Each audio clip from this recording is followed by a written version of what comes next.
ṣó fẹ́ ká gbádùn ayé àjùmọ̀bí ọkàn tàánú ẹni Ọlọ́run rán sí ni ló ń ṣe ní lóore. Áńgẹ́lì lè fira ìṣènìyàn kó fani lọ́wọ́ sókè rebi gíga ẹni kòkó rẹ̀ bá dẹ̀yẹ ayé á lóhùn ló mọ̀ ọ́ lọ. Agbẹjọ́rò tí ò lè kùnà láé láńgẹ́lì ẹni jẹ́ o ẹni tó Ọlọ́run rán sí mi ó yàtọ̀ sẹ́ni tó rán sí ọ. Tó bá ti ráńgẹ́lì rẹ kó má yà aṣojú méjì tó bá kú díẹ̀ káàtó má lè rò páńgẹ́lì rẹ káwọ́ gbéra má torí èyí bẹ́ẹ̀ kiri ohun gbogbo ní bàtà kókó wà fún. Ta ni áńgẹ́lì rẹ ṣé wòlíì rẹ ni àbólùṣọ́. Hallelujah. Hallelujah. Hallelujah. Hallelujah. Hallelujah. Ẹ kú dédé wòyí o, a kí gbogbo ẹ̀yin ọmọ Ọlọ́run ní gbogbo bí tẹ́ ti ń gbọ́ wa lórí igun mẹ́rẹ̀ẹ̀rin àgbáńlá ayé. The Lord will bless you. Happy weekend. Happy weekend. Ẹ jọ̀wọ́ èyí tẹ́ wá rí invite wa ẹ má bínú àmọ́ bóyá rí tẹ̀ bóyá rí tẹ̀ bóyá rí àmọ́ ẹ ṣáà bá wa invite àwọn èèyàn sórí ọ̀rọ̀ ìṣítí ẹ̀mí lálẹ́ yìí kẹ́ bá wa share program yìí and the Lord will be with you. I celebrate all the men of God on this platform. The Lord will bless us tonight in the mighty name of Jesus. Amen. Please go ahead and share this program with your friend.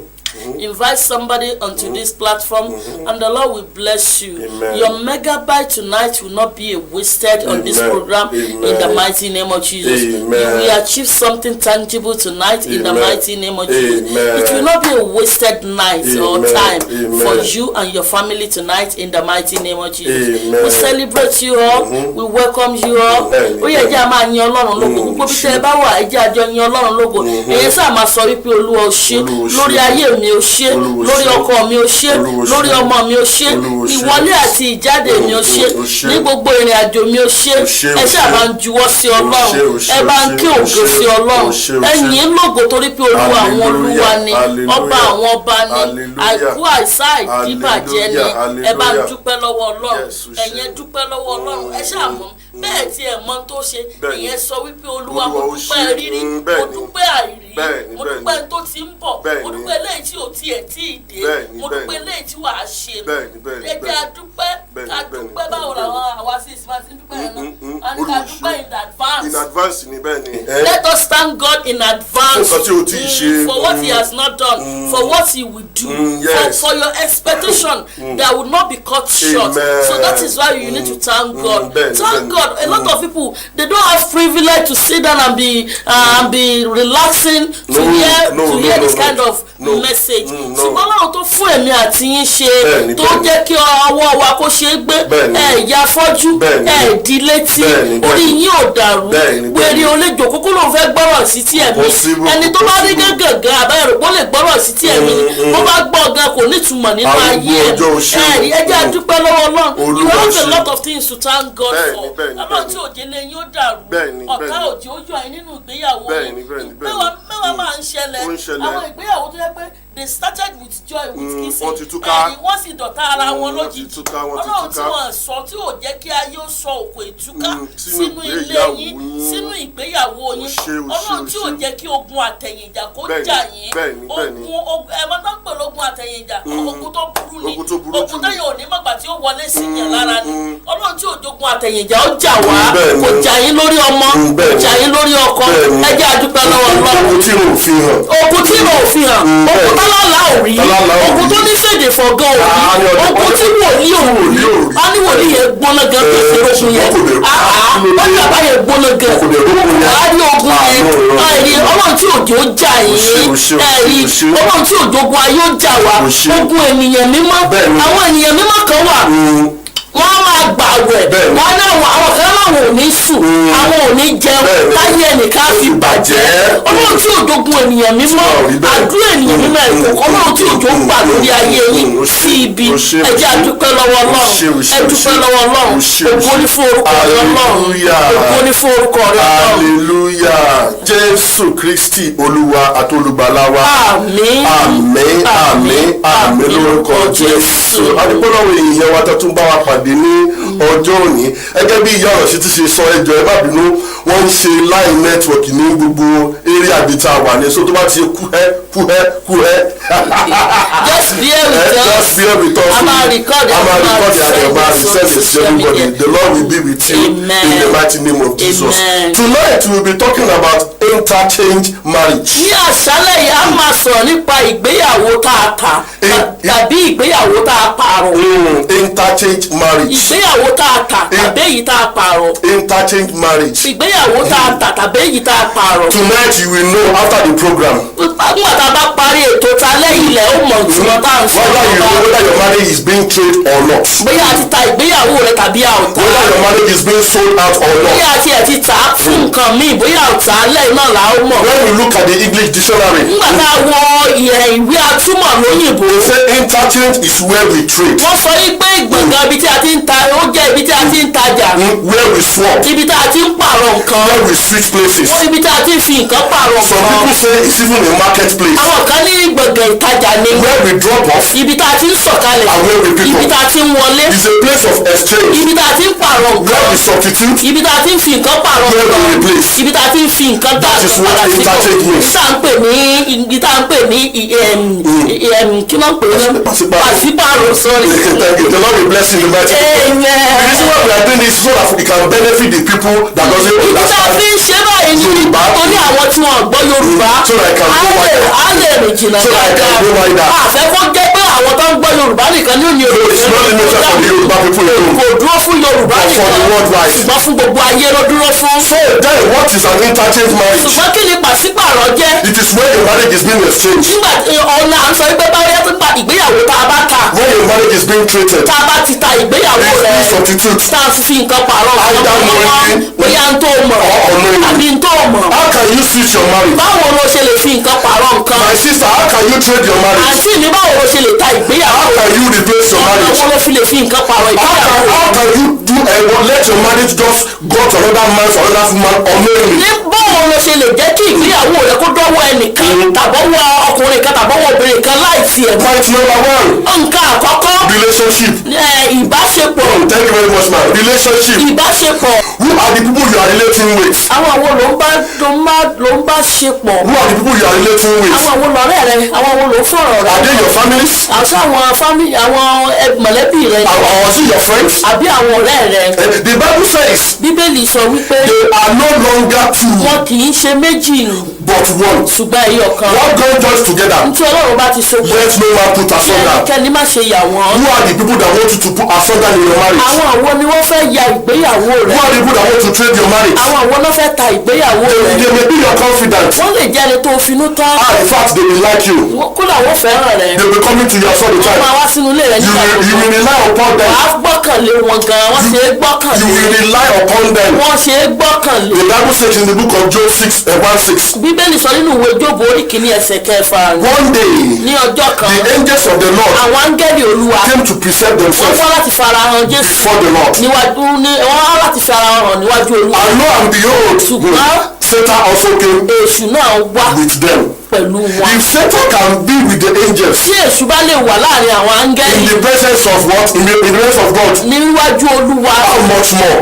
ká tó wá sọ. With the woman being around you. àwọn ènìyàn Who tó are ń ká.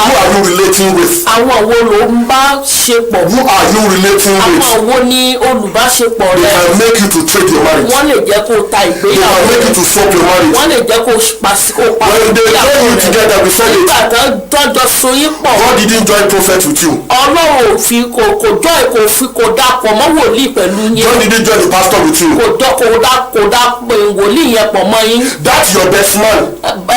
ọ̀rẹ́ ọkùnrin best man ọkùnrin. And the best lady. àti best lady. God didn't join them with you. Ọlọ́run wọn so yín pọ̀ mọ́ wọn. During the journey they were behind you. nígbà tó ń so yín pọ̀ wọ́n fún sẹ́yìn. When you were exchanging the ring, they were behind you. ìgbà tó ń fún yín ní òrùka wọ́n wà ní ẹ̀yìn. In fact, it was the best one that would give you that ring. in fact ọ̀rẹ́ ọkùnrin yóò fún yín ní òrùka yẹn. And we now move back. ó máa wá padà sẹ́yìn. So why do you allow people like to be in your marriage? kí ló tó fi jẹ́ kí àwọn èèyàn kan wà nínú ìgbéyàwó. That will make you to trade your marriage. láti jẹ́ kó ta ìgbéyàwó. The Lord will help us. Ọlọ́run yóò ràn wá In the mighty name of Jesus. ní orúkọ Jésù. Anything you want to say regarding that? Ọlọ́run á ràn wá lọ́wọ́ lórúkọ Jésù. Amen. bí ènìyàn ò bá kíyèsára ọ̀pọ̀lọpọ̀ ọ̀nà ni èèyàn lè fi ta ìgbéyàwó ẹ̀ nípa àwọn alábàágbé nípa ẹbí nípa ojúlùmọ̀ nípa ọ̀rẹ́ nípa àwọn tó ń fọ̀rọ̀ Ọlọ́run nípa àwọn tó ń finú hàn nípa àwọn tó ń fọkàn tán nípa àwọn tó ń pè ní ìránṣẹ́ Ọlọ́run ẹ̀rí tí ènìyàn ò bá ṣọ́ra tó bá wà nínú ẹ̀mí èèyàn ó ti rìn jìnnà pátápátá wàá ti di pé ìgbéyàwó ti ṣòfò mọ́ ọ lọ́wọ́ tàbí ti bọ́ sílẹ̀ à ń gbàdúrà fún èèyàn kan ṣoṣo lálẹ́ lórúkọ Jésù ò ní ta ìgbéyàwó rẹ̀ ìwọ tí o bá ta ìgbéyàwó rẹ̀ ọwọ́ Ọlọ́run yóò rà padà lórúkọ Jésù bóyá ọwọ́ ọkùnrin àjòjì tàbí ọwọ́ obìnrin àjòjì tó o ta ìgbéyàwó rẹ̀ sí lórúkọ Jésù Ọlọ́run kó wá ìgbéyàwó náà lórúkọ Jésù àwọn sọ̀rọ̀ apò wọn pọ̀ gẹ́gẹ́ bí ọmọ Ọlọ́run lálẹ́ yìí àárọ̀ àwọn Ọlọ́run lọ síbi tá a ti ta gbogbo àwọn ìgbéyàwó sí lórúkọ Jésù Ọlọ́run kó ra ìgbéyàwó yà padà lórúkọ Jésù ògo ni fún orúkọ wa Jésù Olúwa wa. Amen. We decree into your life. Amen. Wherever that your mind has been so true, recover them. Amen. In the mighty name of Jesus. The second point, how can you switch your marriage? báwo ló ṣe lè ṣe pàṣípàrọ̀ ìgbéyàwó rẹ̀. How can you trade your marriage? báwo ló ṣe lè tà á. Through carelessness. nípa ìjáfara. Through carelessness. nípa ìjáfara. Or patience. tàbí àìní sùúrù. The Bible tells us in the book of Genesis 16:1-3. Bíbélì sọ fún wa nínú ìwé Genesis orí 16:3. Yeah, this is what happened to Sarah. Ẹgbẹ́ ṣẹlẹ̀ sí ìyàwó Sarah ni. Now Sarah, we read it. Now Sarah, Abraham's wife, had not given back to any children, but she had an Egyptian servant named Hagar.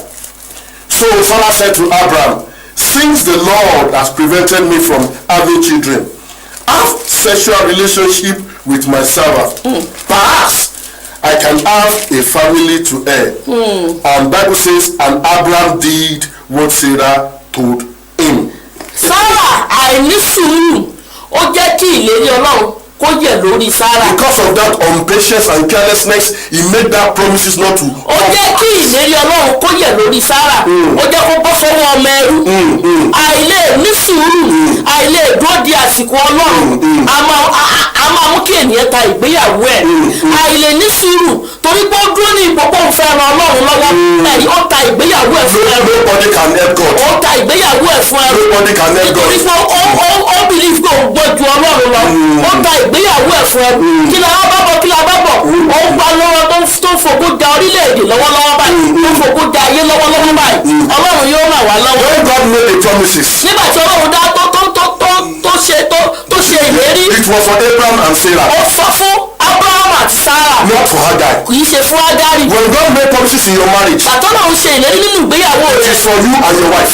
fún ìwọ àti ìyàwó rẹ̀. For the husband and the wife. fún ọkọ àti aya ni. Not for your father. kì í ṣe fún bàbá yín. Not for your mother. kì í ṣe fún ìyá yín. Not for your co-workers at work. kì í ṣe àwọn tó wà níbi iṣẹ́. Not for your colleagues. kì í ṣe àwọn tó tẹjọ́ ṣiṣẹ́ It pọ̀. is for both of you. kì í ṣe fún àwọn ẹrú gan. It's not for the servant. kì í ṣe fún ẹrú. God made that covenant Ọlọ́run ṣe ìlérí yìí. for Abraham and fún Sarah. ọkọ àti aya fún Abraham àti Sarah. Because of carelessness. nítorí ìjáfara. Because of carelessness. nítorí ìjáfara. The covenant first came pass in the life of Hagar. nítorí àìkàsí ìlérí yìí ó wá sí ìmúṣẹ nínú ayé Ágárì. Instead of Sarah. nítorí kó wá sí ìmúṣẹ nínú ayé Sarah. Even though the promises came pass in the life of Sarah. bó tiẹ̀ padà wá ṣe nínú ayé Sarah. But the promises is only made for Sarah and Abraham. ṣùgbọ́n ìlérí yìí wà fún Sarah àti Abraham. But the first the first child that came out of Abraham. Ohun àkọ́kọ́ tó jáde nínú Abraham. Supposed to be with Sarah. Ó yẹ kó wá pẹ̀lú Sarah. But it was with Hagar. Ṣùgbọ́n ó wá láti ọ̀dọ̀ Hagar. Because the Lord is faithful. Torí pé Ọlọ́run jẹ́ olóòótọ́. He fulfil that promises in that of Hagar. Ìlérí náà ṣẹ nínú ayé Hagar. Technically. láì Sarah sold or swapped her promises with Sarah ta ìgbéyàwó rẹ̀ ó fi ṣe pàṣípàrọ̀ pẹ̀lú Ágárì. À ń lọ bìkan lálẹ́ yìí. We are going somewhere. À ń lọ bìkan lálẹ́ yìí. Some men will say. Àwọn ọkùnrin kan wà. Oh, because I don't want to disturb you. Torí pé mi ò fẹ́ tẹ̀ ọ́ láàbù. I don't want you to stress yourself. Mi ò fẹ́ ní ọ́ lára. I will get you an housemaid. Àwọn ọmọ ọ̀dọ̀ fún ọ. I will be cooking for you. Tó máa dáná fún ọ. I will get you a driver. Àwọn dọ́là fún awakọ̀ fún ọ. I will get you a driver. Àwọn awakọ̀ fún ọ. It's very common in Nigeria. Ó kọ́mọ̀ ní orílẹ̀-èdè wa. And in West Africa. Ní West Africa. People in England, we cannot find that kind of a thing. Àwọn táwa nílùú òyìnbó àlè ní orí ọ̀fẹ́ bẹ́ẹ̀. You are your own driver. Ìwọ ni dírẹ́fà ìwọ la wà kó ara But in rẹ̀. West Africa. Ṣùgbọ́n ní orílẹ̀-èdè adúláwọ̀. When the wife is so rich. Tí obìnrin bá jẹ́ olówó. And the husband is so rich. Tí ọkọ jẹ́ olówó. And the husband is so busy. Tí ọkọ jẹ́ ẹni tó ń ṣiṣẹ́ takuntakun. Very busy with work. Tó jẹ́ ẹni tó ń ṣiṣẹ́ tó jẹ́ tí ẹni tí ò ní àyè fún. Pastor very busy with ministry. Àwọn ìránṣẹ́ Ọlọ́run tó jẹ́ pé kò sí àyè fún wọn. The prophet busy with seeing visions. Àwọn ìránṣẹ́ Ọlọ́run tó jẹ́ pé wọ́n busy láti máa rí ìran káàkiri. They will now have one driver. Wọ́n máa ní awakọ̀. A male driver. Ọkùnrin awakọ̀. Will be driving mommy about. Wọ́n máa gba mọ́mì ọ̀kan máa wa mọ́mì káàkiri. May God bless you, ma. Ọlọ́run á bùkún fún yín. Because the daddy hasn't got any chance. Mọ́ládì ò ní orí ọ̀fẹ́. To be at home. Láti wà nílé. All the time. Nígbà gbogbo. All the responsibility. Gbogbo responsibility. Lie on the driver. Àwọn awakọ̀ ni yóò mọ̀ bá dájú. One thing we need to one another. Rọ́bà bí àwọn awakọ̀ bá ṣe ń wa mọ́tò gidi. Bẹ́ẹ̀ ni wọ́n máa wa mọ́tò olólé náà. May God forgive us. Ọlọ́run kó dáríjì wọn. In the mighty name of Ní Jesus. orúkọ Jésù. One thing we need to another. Nǹkan máa pa ó. And the driver will be driving mommy. Ẹ̀rí dáìbà yóò tún máa wa mọ́mì. Both physically. Nípa tara. Spiritually. Nípa tẹ̀mí. Materially. Nípa gbogbo ẹ̀. And bodically. Àti nípa bọ́díkálì náà. The wife will say. Ni wọ́n mọ̀ wà. The wife will say, Daddy. Ìyàwó máa pẹ́ dádì. You know what? I don't know how to cook very well. Ṣé ìwọ̀n tó mi ìwọ́n bá ṣe ń dáná? And I don't want you to be going outside. Ìfẹ́ mọ̀ kẹ́ ẹ máa lọ síta. Let us look for a female Ẹ cook. jẹ́ àwọn obìnrin tí ọmọ ọ̀dọ̀ tó mọ oúnjẹ sè. A female cook. Ọmọ ọ̀dọ̀ tó mọ oúnjẹ sè. From the village. Láti abúlé wá. From anywhere. Láti ibò láti ibikíbi. And the lady will be cooking. Àwọn ọmọbìnrin tó mọ oúnjẹ sè yóò sì mọ sí The oúnjẹ. wife will be on the Facebook. Mo ìyàwó mọ̀ wà lórí Facebook. When the food is ready, let me know. Nígbà tí oúnjẹ bá tán ẹ jẹ́ ká mọ̀. Let us look for a cleaner. Ẹ jẹ́ ká wá ẹni tí ó máa bá a tún lé That ṣe. will be cleaning the house. Tí ó máa bá a tún lé ṣe. When you are not handicapped. Nígbà tó yẹ pé ò yára. When you have both your legs. Tó ní ọwọ́ tó ní ẹsẹ̀. That you can do your own Tó cleaning. lè ṣe kí tó lè ṣe ìmọ́tótó. Because you are very rich. Torí pé olówó. The Bible says because they are rich and very fat. Torí pé olówó ò sì sára. They forget about God. Ó gbàgbé Ọlọ́run. They will not go and look for that lady. Wọ́n á máa wá obìnrin. That will be cleaning the house. Tí ó máa bá a pa tí ó máa bá a tẹ́ bẹ́ẹ̀dì. And guess Tí ó máa what? bá a nulẹ̀. And guess what happened after that? Kí ni ó ṣẹlẹ̀ lẹ́yìn ìgbà You náà? be going and be shaking the body. Yóò máa lọ yóò máa jù. While the husband is Yóò máa watching bó TV. ṣe ń jù dín ní ọmọ yóò máa gbáyà sókè báyìí. Ìyàwó sì máa wo tẹlifíṣàn. Not knowing that. Ìyàwó máa túwìtì. Wọ́n máa wà lórí Facebook. Bẹ́ẹ̀ ni wọ́n máa wà lórí Twitter. Not knowing that Láì mọ̀ wípé your marriage is going ìgbéyàwó yín ń to lọ a place of díẹ̀ exchange. níbi tá a ti ń Your ta. marriage is going Ìyàwó yẹn ń lọ. to where it's going to be slaughtered. Tí ó ti dúró And the man will not be thinking. ọkùnrin á máa rò ó. Ọlọ́wọ́ bá o. Kí leléyìí? Is this my Ọmọ ẹ̀lẹ̀ ló dáa tó is this my láàrin. cleaner? Ọmọ ọ̀tọ̀ ṣé atọ́jú ilé náà leléyìí àbí? This guy can cook. Ọmọ oúnjẹ ṣe. And one day we'll be coming from work. Ní ó mọ̀ wá láti ibi He iṣẹ́. will buy something. Yóò gbé Mr. Beast ní ó kọ́kọ́ gbé Or wọn. when the wife is at work, Tàbí tíyàwó bá wà níbi the man will iṣẹ́. go to work. Ọkùnrin náà lọ sí iṣẹ́. During the break time, Nígbà tó bá wà ní àkókò we all watch it on the movie. The man will technically come yóò wá jẹ break time nílé. And then you come and eat for lunch. Yóò wá jẹ lunch nílé. You come and eat lunch at home. Yóò wá jẹ lunch nílé. From the cook. Láti ọ̀dọ̀ cook. And you know what happened? Kí ni ó ṣẹlẹ̀? After the lunch. Lẹ́yìn lunch. They will lunch in the bed. Another lunch tó That was definitely happened. Nígbà tó bá jẹ́ ń jẹ ọ̀sán. Because the woman has. Jẹ́ ń jẹ tẹnu wọ́n tó jẹ kejì. Because the woman has started her marriage. Torí pé obìnrin náà ti ta ìgbéyàwó ẹ̀. Because the man has started her marriage. Nítorí ọkùnrin náà ta ìgbéyàwó ẹ̀. God will help us in the mighty name of Ọlọ́run yóò ràn wá lọ́wọ́ ní Jesus. We orúkọ can Jésù. take our marriage. A lè ta ìgbéyàwó wa Carelessness. nípa ìjáfara. Through carelessness. Nípa ìnáni. Nípa ìnáni. Thank you very much. A lè ta ìgbéyàwó wa. Thank you very much. Through carelessness. Nípa ìnáni. The Lord will help Nípa you. ìkàsí. The Lord will help you. Ọlọ́run yóò We ràn wá are lọ́wọ́. not saying all these things that we are saying is not good. But having a house cleaner. Àṣọ pé ká ní ọmọ ọ̀dọ̀ tó máa bá wa tó lè ṣe ẹ̀ṣẹ̀ ni tàbí kò dára. I'm not having a driver is not Tàbí good. pé ká má ní awakọ̀ kì í ṣe pé kò dára. But the Bible says, Ọlọ́run sọ wípé do not be ignorant ẹ má ṣe jẹ́ òpè of the devices of sí Satan. àrékérekè Satan Sátánì. can use anything. Èṣù lè lo ohunkóhun.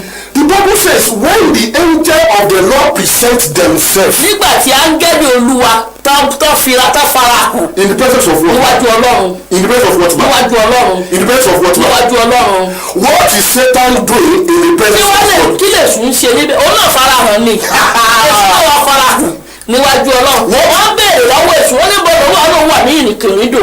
Òun rìn káàkiri. Òun náà lè fara hàn níwájú Ọlọ́run. For Satan to be in the presence of Tí God, Èṣù bá lè wà níwájú Ọlọ́run. human being, Èèyàn wá ń kọ́. Mélòó ni ènìyàn? human being, Mélòó ni ènìyàn? human being, Mélòó ni the ènìyàn? Lord will help us. Ọlọ́run yóò ràn wá In the lọ́wọ́ mighty name of ní Jesus. orúkọ Jésù. You have anything to say regarding carelessness? Bẹ́ẹ̀ni Thank you. ọ̀pọ̀lọpọ̀ obìnrin they've already careless with their marriage. Ẹ̀rí ọ̀pọ̀lọpọ̀ obìnrin àìkàsí àìnáni wọ́n ti ẹ̀rí ó jẹ wọ́n lógún. Ẹ̀rí bóyá ọkùnrin sọ̀rọ̀ kan ó ń sọ nígbà mìíràn tó ń sọ tó ò kà á sí tó tètè kà á sí.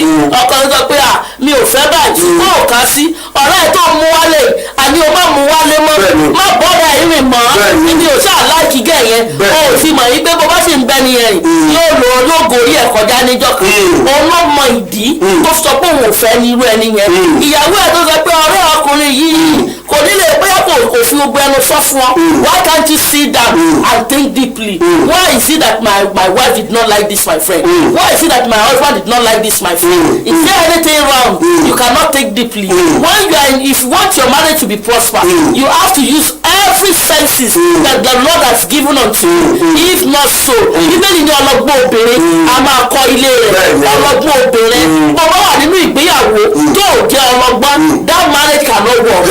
I'm telling you if you are not wise if you are in a marriage and you are not wise that marriage will destroy torí pé ọlọ́gbọ́n obìnrin òun ló ń kọ́ ilé ẹ̀ aṣiwèrè àfẹwọ́ ara ẹ̀ dánú tí aṣiwèrè ni ọ́ àbí ọlọ́gbọ́n you better be wise and the Lord will bless you in Jesus. How can you train your marriage? Báwo ló ṣe lè ta ìgbéyàwó rẹ? How can you switch your Báwo marriage? ló ṣe lè pààrọ̀ ìgbéyàwó How rẹ? can you substitute your marriage? Báwo ló ṣe lè fi nǹkan pààrọ̀ ìgbéyàwó rẹ? How can you drop off your marriage? Báwo ló ṣe lè fi ìgbéyàwó rẹ sílẹ̀? And somebody else will pick it up. Tẹ́lò ní o sì mú un bẹ̀. You have so many ways. Gbogbo ọ̀nà ló pọ̀. Number one is relationship. Àkọ́kọ́ ni ìbáṣepọ̀ ènìyàn. Number two, carelessness. Ìjáfara tàbí àìfipè. Tàbí àìná ní. Or not being patient. Tàbí àìnísùúrù. The third one. Ẹlẹ́ẹ̀kẹta. Very very important. Ó ṣe pàtàkì. We have millions of ways that you can trade your marriage. A ní ọ̀pọ̀lọpọ̀ ọ̀nà ló wà tó fi lè ta ìgbéyàwó. All this one that we have mentioned. Ṣùgbọ́n gbogbo eléyìí tá à ń sọ They are lálẹ́ very very important. eléyìí tó ṣe pàtàkì. If you mention everything, Tá a bá sọ gbogbo ẹ̀ we'll be here a máa wà ní to everlasting. títí di But all these 3 points, please. ṣùgbọ́n 3 points yìí My people, ẹ̀yin ènìyàn go wa and get hold of it. ẹ mú dání It is very very ẹ important. mú dání ó ṣe The pàtàkì. third one, Ẹlẹ́ẹ̀kẹta being too talkative. kó o máa sọ̀rọ̀ jù Being too talkative. ó ti lè sọ̀rọ̀ jù. Some people can talk for the whole England. Gbogbo ènìyàn àwọn kan lè rojọ́ fún gbogbo orílẹ̀-èdè England. Some people can talk for the whole Nigeria. Gbogbo ènìyàn àwọn kan jẹ́ asọ̀rọ̀mọ́gbèsè wọn lè sọ fún gbogbo Nàìjíríà. Whatever that is happening in their house, Kó tó ń ṣẹlẹ̀ nínú ilé wọn. they will let everybody know. Gbogbo ayé ni ó gbọ́. Whatever that is happening in their Kó relationship, tó ń ṣẹlẹ̀ nínú ìgbéyàwó they wọn. will let everybody know. Gbogbo ayé ni ó gbọ́. The Bible says in the book of Ecclesiastes 10:14, Bíbélì sọ nínú ìwé oníwàásù orí kẹwàá ẹsẹ̀ kẹrìnlá. a fool multiply words. Nípa ọ̀rọ̀ púpọ̀. No man know what it is to be.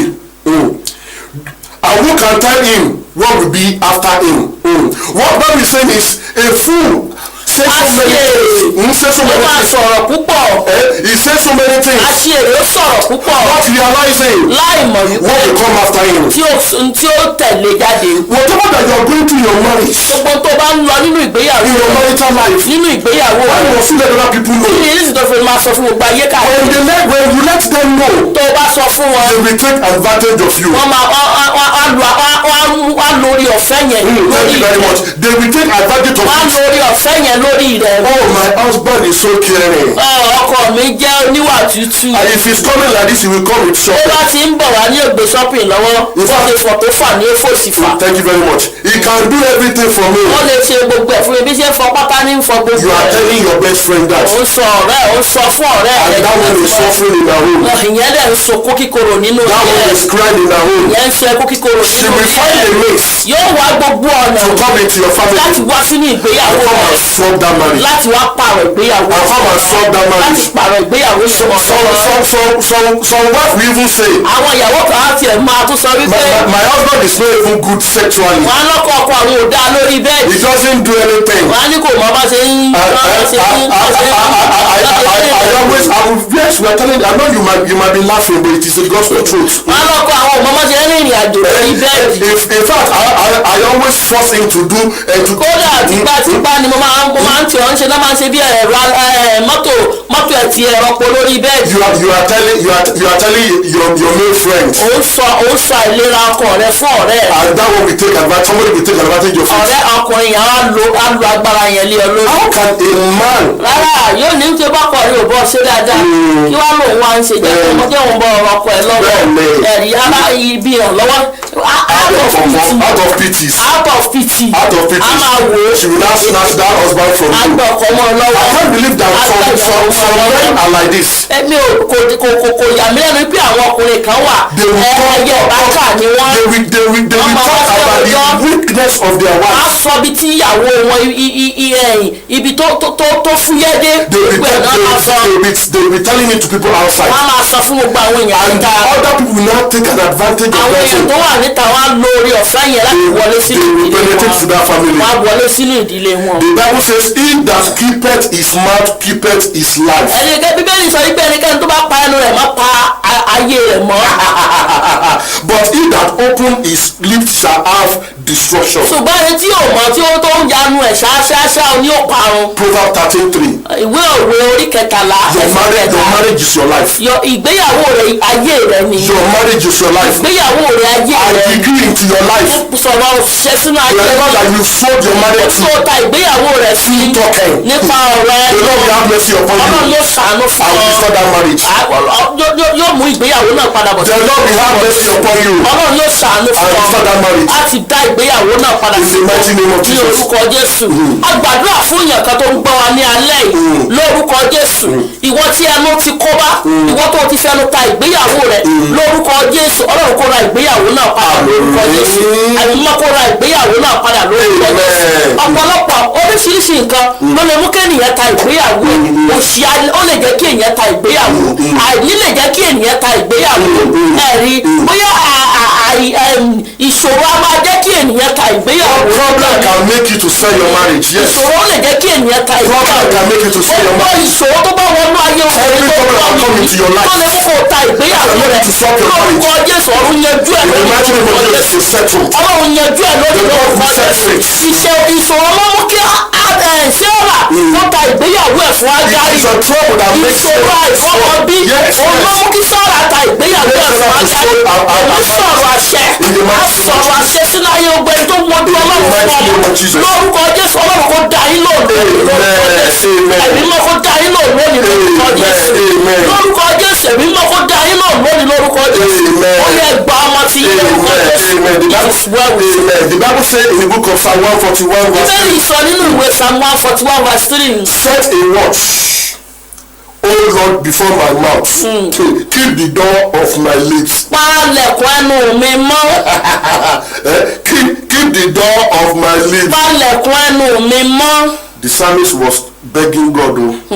ọmọ nídìí tí Dáfídì fi ń bẹ Ọlọ́run. because he knows that this mouth torí pé ó mọ̀ yìí pé ẹnu yìí can kill. ó mọ̀ pé ó lè ṣe The Bible says lies, the death, and what? And life. ikú àti ìyè inú ẹnu yìí ló wà. It is in this mouth. inú ẹnu yìí ló wà. You can use your mouth o lè lo ẹnu rẹ to sell your marriage. kó o fi ta ìgbéyàwó You rẹ. can use your mouth o lè lo ẹnu rẹ to trade your marriage. kó o fi ta ìgbéyàwó rẹ. As our mommy said, troubles can make you sell your marriage. ìjì á máa mú kí ènìyàn ta ìgbéyàwó. Challenges can make you to sell your marriage. wàhálà àti ìjì á máa mú kí ènìyàn ta ìgbéyàwó. Whatever challenges that you are facing, ohun tó bá wù kó jẹ́ ìjì tàbí wàhálà ní I decree as a son of a the prophet, sọ̀rọ̀ ní gẹ́gẹ́ bí ọmọ wòlíì lálẹ́. whatever trouble that you are going through, ohun ìṣòro tó ń là kọjá. let me tell you something. jẹ́ ká sọ fún yín. Àìní wọ́n ní àìní. poverty àìní. can make you to swap ó your lè jẹ́ kó o ta ìgbéyàwó. when husband doesn't have, nígbà tó kò bá ní. there will be no responsibility. kò ní sí ìyàwó náà ní ọ̀fara ṣe wà. There will be there's no responsibility. nígbà tọkọ bá yarọ nípa ètò ìnáwó. ìyàwó kí ni ìyàwó ò ní ní option àwọn kan mọ́ṣà jẹ́ kí ló ń fẹ́ ṣe àwọn ọ̀dàṣẹ́wọ̀ ọ̀sán gangan. Even she's not. bí o tiẹ̀ dáṣẹ́wọ̀ gan yóò tó ní gbèsè. because she's working. torí pé ó ń ṣiṣẹ́. The husband will not have any say. ọkọ ò ní ní àṣẹ. Because the husband is the head of the house. torí pé ọkọ ló lórí ilé. The woman has become the head. obìnrin jẹ́ olórí. That marriage has been swapped. ìgbéyàwó yẹn ti pààrọ̀ ẹ̀. I'm really so sorry. wọ́n ní àwọn ṣe gáfárà pé kẹ́ ẹ má bínú. I'm really so sorry. wọ́n ní àwọn ṣe gáfárà kẹ́ ẹ má bínú. If you are a man, tó o bá jẹ́ ọkùnrin. you are not bringing something into the family. tó o rí nǹkan kan ṣe nínú ìdílé. lẹ́yìn pé kó o kàn yé ẹyin kó o pamọ́ jọ. I'm not talking about, yes, you can be a pastor, you can be a prophet, you can be anything. At least some people are giving you money and you are still using it to work to help the family. gbogbo tó bá wù kó o lè jẹ́. But you happen to sit down at home. ṣùgbọ́n tó o dòkó sínú ilé. Your wife goes to work. ìyàwó ẹ̀ jáde lọ. Come back in the night. ó padà wá lálẹ́. You are there. ó wà ń bẹ̀. May God bless you. Ọlọ́run á ràn ọ́ lọ́wọ́. Technically, láì sọ̀tà pé. that marriage has been swapped. ìgbéyàwó yẹn ti. Because you won't be able to what say something. torí pé ò ní lè ṣe nǹkan. Because there's no input from you torí pé kò sí tó lè dá ṣe. into that nínú family. ìdílé yẹn. That is what we call poverty. ìyẹn là ń pè ní òṣì. You cannot fulfill your responsibility. o ò lè ṣe ojúṣe You rẹ. cannot fulfill your responsibility as a o ò lè ṣe father. ojúṣe rẹ gẹ́gẹ́ bí bàbá. Everything is coming from the money. gbogbo nǹkan wá látọ̀dọ̀ ọmọ mi. It's coming from the wife. ó ti ń wá látọ̀dọ̀ ọmọ mi. Let me tell you something. If you are doing the work of God, tó bá ń ṣiṣẹ́ ọlọ́run. our God is a blessing God. ọlọ́run wa olùbùkún. Very fruitful God. ọlọ́run olùbùkún. Pray that God expand me. gbàdúrà pé olúwa sọ mí di gbígbó. Expand my territory. sọ agbègbè mi di So that I can feed my family. torí kí n lè bọ́ ìdílé mi. Because you are a prophet tó bá jẹ́ wòlíì or a pastor, tàbí pásítọ̀. doesn't make you shouldn't feed your family. ìyẹn ò ní pé kó mọ́ lè bọ́ Feed your family ìdílé so that your rẹ̀. marriage will not be swapped. torí kí ìgbéyàwó rẹ̀ ká má bàa pààrọ̀ ẹ̀. The Lord will help us. ọlọ́run yóò ràn wá In the lọ́wọ́. mighty name of Jesus. Àmín lórúkọ Mommy, the Lord will help us. ọlọ́run á ràn wá In the mighty lọ́wọ́. name of Jesus. lórúkọ Jésù. Our viewers out there, àwọn ènìyàn wa.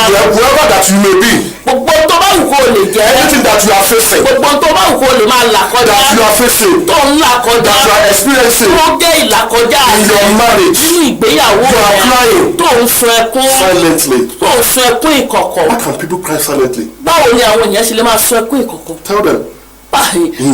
ọ̀pọ̀lọpọ̀ ń sun ẹkún ìkọ̀kọ̀ lénìí ẹ̀rí nítorí mú kí ọ̀pọ̀lọpọ̀ sun ẹkún ìkọ̀kọ̀ ó pọ̀ lọ jantirẹ ọ̀pọ̀lọpọ̀ àwọn ìyàwó ìránṣẹ́ Ọlọ́run ọ̀pọ̀lọpọ̀ wọn máa ń sun ẹkún ìkọ̀kọ̀ nítorí pé adá níta mọ́ dáa nílé ni wọ́n nítorí pé agbákọ̀ wọn bá ti sojúṣe wọn nínú ẹ̀yìn ìránṣẹ́ Ọlọ́run tẹ́ ń gbọ́ mi lálẹ́ ẹ dákun ẹ má bínú ọ̀rọ̀ Ọlọ́run pẹ́tẹpẹ́tẹ ni kò sẹ́ni tí ò lè kaba ṣùgbọ́n wọ́n bá kaba wa jẹ́ ká mú ká yẹ̀ wò ká gbé yẹ̀wò ká ṣe àtúnṣe Ọlọ́run á ràn wá lọ́wọ́ ọ̀pọ̀lọpọ̀ ìránṣẹ́ Ọlọ́run ọ̀pọ̀lọpọ̀ ọ̀nà bára wọn nínú ẹkún ìkọ̀kọ̀ tó yẹ pé ọmọ ọ̀dọ́ ò lè dá sí i àti gbọ́ kọ́ ọmọ ọ̀dọ́ dá sọ́rọ̀ wòlíì àti gbọ́ kí ìyàwó ìránṣẹ́ Ọlọ́run ọ̀pọ̀lọpọ̀ ìyàwó ìránṣẹ́ Ọlọ́run náà ti di aṣẹ́wó tó yẹ pé ẹni tí ò tó wọn ní ń bá wọn sùn nígbà táwọn bàbá wòlíì ò ráyè ti tiwọn wọ́n ti bísí jù nínú iṣẹ́ Olúwa àwọn òjẹ́kẹ́ ráyè ti ìdílé Bíbélì yìí sọ kinní kan ó ní ẹnikẹ́ni tí ò bá gbọ́ ti ìdílé ó wọ̀ sí ju aláìgbà cannot provide for his household. kì í sọ oúnjẹ nìkan ló ní kó pèsè fún ìdílé ẹ̀ ó yẹ kó wà níbẹ̀ gẹ́gẹ́ sí èmi physically káwọn ọmọ yẹn kẹ́ gbádùn rẹ̀ kíyàwó rẹ̀ gbádùn rẹ̀ in every area èmi á máa sọ fún bàbá mi kan nínú Olúwa màá ní dádì nínú ọjọ́ mélòó tí Ọlọ́run bá fún yín sọ́jọ́ márùn-ún ni tẹ́ ń lò pẹ̀lú àwọn èèyàn màá ní ẹjọ́ ọjọ́ méjì péré kó jẹ́ ti títí mọ́mì nínú ilé kó jẹ́ ti àwọn ọmọ nínú ilé ẹ lè fi yókù ṣiṣẹ́ Ọlọ́run àdá idó láti ṣiṣẹ́ Ọlọ́run ṣùgbọ́n Ọlọ́run mọ̀ pé ẹ lè ṣiṣẹ́ Ọlọ́run ẹ sì lè ṣiṣẹ́ ilé nígbà tí iṣẹ́ Ọlọ́run ò gbọ́dọ̀ dá iṣẹ́ ilé dúró ọ̀pọ̀lọpọ̀ iṣẹ́ ìránṣẹ́ ẹ̀rí wọ́n kàn pọ̀ jantua tí ò mú èso dání nítorí wípé ìdílé wọn ò ní nǹkan kan láti tọ́ka sí ẹ̀rí ìdílé wọn ò ní nǹkan kan ìyàwó ń sọ ẹkún tàbí kí ọkọ máa sọ ẹkún ọ̀pọ̀lọpọ̀ àwọn lady evangelist àwọn mọ́mì wọ́n ti bísí jù ẹ̀ẹ́dì wọn every minute bó ṣe ń gbàdúrà ni wọ́n mọ̀ gbàwẹ̀ ọkọ wọn sì ń sunkún nínú ilé ṣùgbọ́n nígbà tá a bá rí wọn níta à ní Ọlọ́run ẹkú sí Olúwa mọ́ tòótọ́ ni ẹkú sí Olúwa ṣùgbọ́n ọkọ yín sun ẹkún ṣé ẹ ráyè fọkọ yín nínú ilé dáàbì ṣé ẹ ráyè fún mọ́mì nínú ilé ṣé ẹ tiẹ̀ ń wọ̀ ṣé ẹ tiẹ̀ ní emotional feelings àwọn tẹ́ ẹ gbé sínú ilé ṣé ẹ mọ̀ yí pé torí wípé wọn à lè sọ̀rọ̀ they have nǹkan pè ní kílókíló ẹkún ìkọ̀kọ̀ wọn à ní wọn à lè sọ̀rọ̀ bẹ́ẹ̀ ni inú wọn ò dùn ṣùgbọ́n wọ́n fẹjọ́ yín sun Ọlọ́run iṣẹ́ ìránṣẹ́ yín tí ò lọ déédé ṣé ẹ mọ̀ wípé bóyá ìyàwó yín tàbí ọkọ yín sun ẹkún ìkọ̀kọ̀ ni ẹ jẹ́ ká ṣe àtúnṣe ẹ̀ àwọn oníkẹ́ ẹ má ṣiṣẹ́ Ọlọ́run ṣùgbọ́n ẹ mójútó ìdílé yín torí tí ò bá sí ìdílé kò lè sí ìjọ Ọlọ́run ìdílé ló kọ́kọ́ wà kí ìjọ Ọlọ́run tó wà Ọlọ́run àrùn gbogbo ọ̀dẹ́ ènìyàn tó ń gbọ́ mi lọ́wọ́. In the mighty name of Jesus. Amen. I say your home shall be great. Ilé yín yóò ga lórúkọ In the mighty name of Jesus. Ilé yín yóò ga lórúkọ If you have unknowingly swapped your marriage. Ó bá fi àìmọ̀kan pààrọ̀ ìgbéyàwó rẹ̀. Unknowingly you've traded your marriage. Ó fi àìmọ̀kan ta ìgbéyàwó rẹ̀. Power will exchange hands. Agbára yóò pààrọ̀ ọwọ́ lálẹ́. In the mighty name of Jesus. Lórúkọ Jésù. Power must change hands in your marriage. No matter what the devil may say, power must change in your home. No matter what the devil may say, in Jesus' name, in Jesus' name, in Jesus' name, in Jesus' name. In your home, no matter what the devil may say. Mo pàṣẹ power will change hands. Agbára yóò pààrọ̀ ọgbọ́n nínú ìdílé rẹ̀. In the mighty name of Jesus. As we are decreeing. A sọ̀rọ̀ àṣẹ. Begin to catch it. Máa gbà lórúkọ Begin to catch it. Máa gbà lórúkọ In the mighty name of Jesus. I say power will exchange hands. Agbára yóò pààrọ̀ ọgbọ́n. Whenever they traded your marriage. Nígbà ta ìgbéyàwó rẹ̀. In the mighty name of Jesus. Ní orúkọ Jésù. What is an interchange? Kí là ń pè ní ìpàsípàrọ̀? It is a place of market. Ibi tá à ń pè ní ibi tá a ti ń tajà ní ọjà ni. It's a place of market. Ọjà là ń pè ní pàsípàrọ̀. Ibi tá a ti ń fúnyàn lówó tí wàá ti gbà padà. Ibi tá a ti tí wàá ti ra irú tí wàá ti fún wọn lówó. So marriage has been traded in the market. Gbogbo àwọn ìgbéyàwó kan wà tá a ti tà ní ọjà. Some people they will go to market they don't know. Àwọn kan wà tó yẹ pé wọ́n lọ sí ibi tá a ti ń ta ọjà láì mọ̀. They will sell something. Wọ́n á ta nǹkan. And when they now get home. Bàtà bá délé. I shouldn't have sold this. I shouldn't have sold this thing. Àmọ̀ kí n má ta nǹkan yìí báyìí. I shouldn't have sold this thing. Tàǹtí ò yẹ kí n ta. God has come over me. Kí ló wá ṣe mí báyìí? That's why some people are regretting in their marriage. Ìdí ni lọ́pọ̀lọpọ̀ fi ń kábàámọ̀ nínú ìgbéyàwó. I don't know. Ìbámọ̀. I shouldn't have done this to my wife. Ìbámọ̀ ṣe báyìí síyàwó. I don't know. Ìbámọ̀. I should have done this to my husband. Ìbámọ̀ ṣe báyìí sí ọkọ mi. I know. Ìbámọ̀. I should have invited intruder into my family. Ìbámọ̀ ti gbalagàtà wá sínú ìdílé. I don't know. Ìbámọ̀. I should have known who I'll be relating with. Ìbámọ̀ ní ọ̀rẹ́ ìbámọ̀ ẹni tí ìbá bá sọ̀rẹ́. I don't know. Ìbámọ̀. I should have watched myself. Ìbá kíyèsí ara I mi. don't know. Ìbámọ̀. I should have been patient. Ìbá ní sùúrù. Sarah advised Abraham. Sára gba Abrahamu ní ìyànjú. Not outside this time around. Kì í ṣe ará ìta. Sarah advised Abraham. Sára ó gba ọkọ rẹ̀ níyànjú. Perhaps have sexual with my servant. Bá ẹrúbìnrin mi lò pọ̀. Àwọn Yorùbá ní orí ọmọ ní fọmọ wáyé. Lórí ọmọ ní fọmọ ẹ̀yin ẹ̀ṣẹ̀ ẹgbà bẹ́ẹ̀. Do you believe that? Ṣé ẹgbà bẹ́ẹ̀? Orí ọmọ ní mọ́mọ́ wáyé. Torí ọmọ bá mọ́mọ́ wáyé ṣe lọ mọ́mọ́ aláìní. Torí ọmọ bá mọ́mọ́ wáyé ṣé dandan ni kíyàwó mi ò bímọ fọ́kọ yín ni. Thank you very much. Orí ọmọ bá mọ́mọ́ wálé ẹ lọ sí motherless home kẹ́ ẹ lọ adopt ọmọ kẹ́ ẹ mọ wá sí ilé. Ẹni tó bá ti bímọ fún yàn. Ọkú ò lálé yàn. Ọkú ò ní àlè yàn. Bẹ́ẹ̀ni. So if you say pé perhaps if you have a child and mind God will answer me, fine. God will answer you. Don't know maybe it is the right time for God to answer you. But let me tell you, that man will never leave that woman. Because there's something what. Ó ti ní ọkùnrin yẹn tàbí obìnrin yẹn wọ́n lè fira wọn sílẹ̀ torí pé nǹkan kan ti lẹ̀ pọ̀ mọ́ra wọn. Bible even support it. Bíbélì gan fara ó fìdí ẹ̀ múlẹ̀. Sarah what is she sent Agai out. Ọ̀rọ̀ Agai ó lè jáde. When she was pregnant. Nígbà tó ojú ẹ̀ látọ̀ tó ṣán. When her eyes was open. Nígbà tó ojú ẹ̀ látọ̀. She sent Agai out. Ó wá lé Agai ó lè jáde. What did God say? Kí ló lọ́run sọ? Ọmọ Agai padà wá. Ọmú padà wá. She has the seed of promise. Ṣòro ní èso ìlérí. Nínú rẹ̀. So don't expect any man to impregnate somebody outside the marital house. má rò yí pé bẹ́ẹ̀ kéèyàn kan kó fún yàn lóyún ní ìgbéyàwó. Are you expecting that they will do? Ó lè fẹ́ kó lọ bẹ́ẹ̀ ó ti lẹ̀ pọ̀. Fún ẹlẹ́dẹ̀ ti wọ gbà. Ẹ̀fọ́ ti dàpọ̀ mẹ́kọ̀ọ́. Ọ̀lẹ̀dẹ̀ tó bá wọnú ẹ̀kọ́. Àtijáde ó máa ń ní agbára. Ó bẹ́tà kó má wulẹ̀ wọnú ẹ̀kọ́. Definitely. Ó bẹ́tà kéèyàn safeguard yẹ. It is better for it not to happen. One mistake. Than to happen. One mistake. Àṣìṣe kan. One mistake. Àṣìṣe kan. And leads to everlasting regret. So ó lè lead sí àbámọ̀ ayérayé. One mistake. Àṣìṣe kan. And lead to everlasting ó lè regret. lead sí àbámọ̀ ayérayé. Why don't you take it easy? Kí ló tó ṣe jẹ́jẹ́? When you are going through all this. Nígbà tó ń lọ nínú gbogbo nǹkan wọn. Why don't you keep calm? Wo ò ṣe farabalẹ̀. When you are going through all this. Nínú ògbó làásìgbò tó ń lọ. Ọlọ́run will help you. Ọlọ́run á ràn ọ́ lọ́wọ́ In the mighty name of Jesus. Àmín. What can make you to stop your marriage? Kí ló lè jẹ́ kó ta ìgbéyàwó rẹ? Pride. Ìgbéraga. Ego. Orí kankan. Arrogance. Gàrú.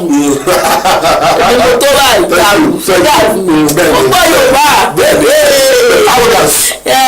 Ìgbéraga. Pride. Ìgbéraga. Can make you swap your marriage. Ó lè jẹ́ kó ta ìgbéyàwó. Something happened in the book of Esther. Nǹkan ṣẹlẹ̀ nínú ìwé Ẹ́sítérì. The king called Queen Vashti. Obìnrin náà pè ní olórí Vashti. The king said, please, because I'm having this celebration. Ọ̀pá nítorí pé mo ṣe àjọyọ̀ yìí. Come and dance. Wá jó fún mi. So that people can see you. Kí àwọn èèyàn lè rí bó ṣe dára how beautiful you are. Rí bó ṣe dára tó. The husband, the king appreciates the queen. Ẹ̀rí ọkọ ó fìyàwó ẹ̀ yẹn gan. The queen appreciates the queen. Ọba fi olórí ẹ̀ yẹn gan. The queen appreciates the Ọba queen. fi olórí yẹn gan. He wants to show out to the world. Ó fẹ́ fi hàn gbogbo ayé. This is my beautiful queen. Ìgbé olórí mi tó lẹ́wà jù. Don't you see how pretty she is? Ẹ̀rí wọ́n ṣe fáìn tó. So pretty. Ó mọ̀ rẹwà púpọ̀. So beautiful. Ó mọ̀ rẹwà púpọ̀. I love her. Mo fẹ́ràn rẹ̀. Probably she was the most she was a very good dancer. Màá rò wípé bóyá òun ló mọ ijójó jù. Back in then. Nígbà yẹn. She know how to dance very well. Mo máa ṣe ń lọ́pọ̀. And she want people and she want other kings men. Ó fẹ́ kí àwọn ọba tó kù. To know. Kán rí how well. Bó ti rí. A wife can dance. Bó ṣe lè jó sí. But through pride. Torí ìgbéraga. Me. Àtorí kókó. Me. Àtọkàn líle. Me. Èmi. As beautiful as I am. Bí mo ṣe rẹwà tó. As pretty as I am. Bí mo ṣe fáì tó. Come before these people. Wàá máa dó níwájú àwọn kinní. Dancing. Kí n mo dó níwájú àwọn kinní. Are you drunk? Ṣé mo mọtí yó ni? Are they drunk? Ṣé mọtí yó ni? Do you think I'm a fool? Mo rò pé aṣiwèrè. The whole me. Èmi olórí. The queen of the land. Èmi olórí. The whole me. Èmi olórí. The queen of this house. Olórí ilé. Some husband will tell their wife. Àwọn ọkùnrin kan sọ fún ìyàwó because pé. they invited me for this party. Wọ́n jí ká wọ́n invite wa sí party. I don't want to go on my own. Ìfẹ́ dá lọ. It's very very important. Ó ṣe pàtàkì. People will celebrate with us now. Àwọn èèyàn bá wa náà ṣe. When we are doing our own Tá a bá ń thing. ṣe nǹkan. So let us go and celebrate with this family. Yáàjọ lọ bá àwọn pípù yìí ṣe nǹkan. So I don't have time. Ní táìmù mo ń lọ bí iṣẹ́. I'm going to work. Mo ń lọ bí iṣẹ́. I have something to do. Mo fẹ́ sùn. I want to sleep. Mo fẹ́ sùn. I have an important thing to do. Mo ní meeting. You can go on your own. Ṣé o lè lọ fún rẹ̀? Your husband will now go. Bàtí yẹn bá wá lọ. He will be there. Ó máa wà ń bẹ̀. And some from Satan in the presence of God. yóò wá rí àwọn èṣù níwájú Ọlọ́run. From Satan that came with the angel. àwọn èṣù tó wá pẹ̀lú àwọn áńgẹ́lì. that appear before the Lord. tó wá pẹ̀lú àwọn áńgẹ́lì láti wá àwọn He will not see them. àwa rí wọn. They will moving. wọ́n máa lọ. Up and down. wọ́n máa rìn. They don't have anywhere to go. níbi tó ń lọ. What did Satan say that time? nígbà tí ní èṣù wí. He said, I'm moving to and fro. Ọlọ́run lọ lókè sódò. So you will see those Satan as well. àwọn èṣù yẹn. They will be moving. wọ́n máa lọ. They are jobless. níṣẹ́. Nothing to do. wọ́n ní dábẹ́ ṣe. Don't you know what is happening? àtọ́ máa ní dábẹ́ ṣe. They will cut hold of that man.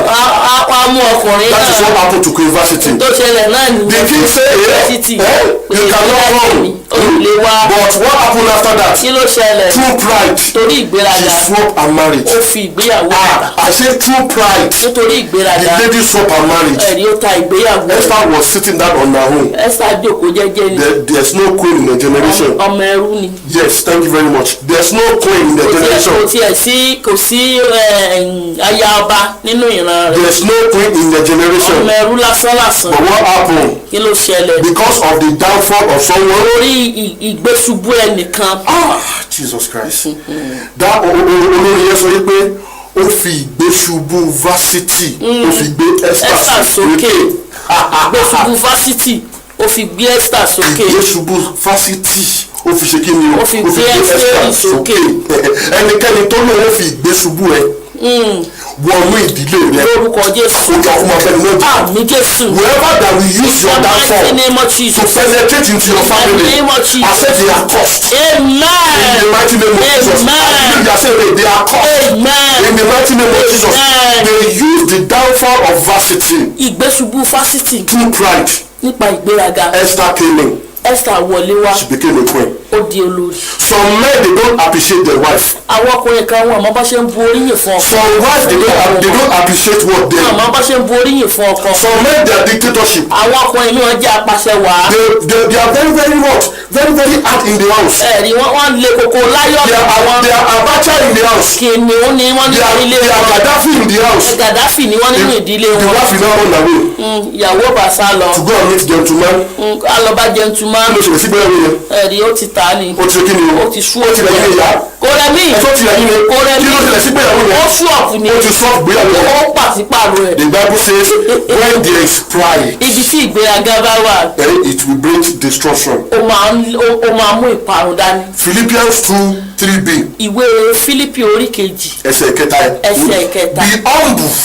jẹ́ ara rẹ̀ sílẹ̀. and give more honour. fi ọlá fún. to others. fún àwọn tó. other than yourself. tó tàn jù ọ lọ. ju ara rẹ lọ sorry. be humble.